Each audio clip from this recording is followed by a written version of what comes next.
In April 2010, the Eyjafjallajökull volcano in Iceland erupted, sending a plume of ash into the jet stream, where it quickly reached major cities in Western and Northern Europe.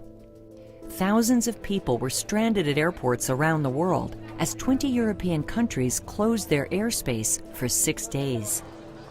The economic impact was estimated at $5 billion. Volcanoes emit clouds of ash and sulfur dioxide gas.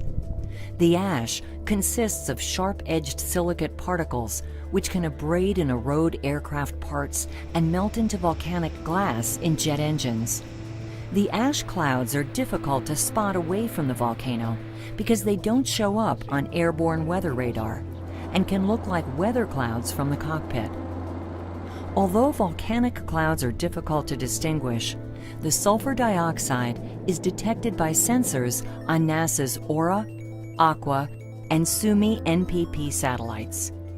Scientists at NASA's Goddard Space Flight Center developed a way to use sulfur dioxide as a proxy to identify and track ash clouds.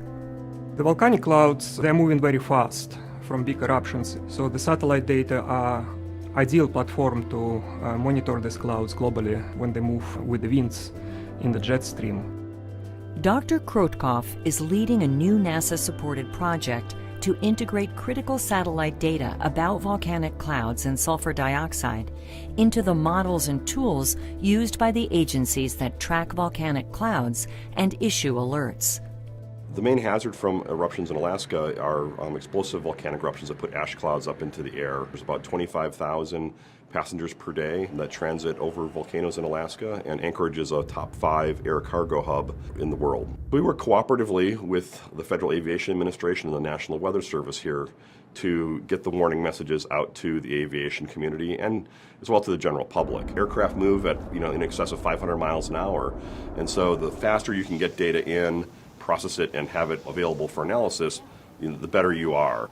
The new capability receiving OMPs here directly in Alaska is a great improvement. We're able to get the data just within tens of minutes after overpass. And there are many cases where by tracking the SO2, you're able to get a better picture of the full extent of the volcanic cloud. We're going to try to integrate those data products into our near real-time data viewing system, and then make that available to the National Weather Service in near real time. When we issue volcanic ash advisories, we're not always very clear on precisely where the ash is located. Instead of drawing a large polygon that describes where the hazard may be, this would allow us to fine-tune that and perhaps draw smaller areas. So the goal of all the agencies that respond to volcanic eruptions is to make sure that lives and property are protected.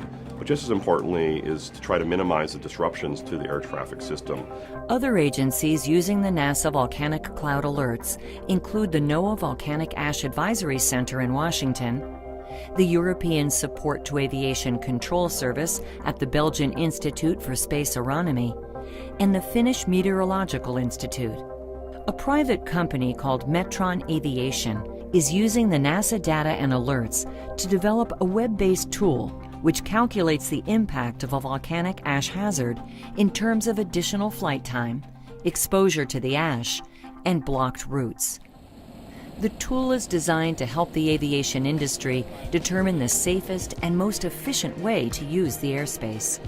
One day, the kind of long and widespread disruption that occurred in 2010 may be history. Near real-time data and alerts from NASA satellites will help keep planes and passengers safe and on their way.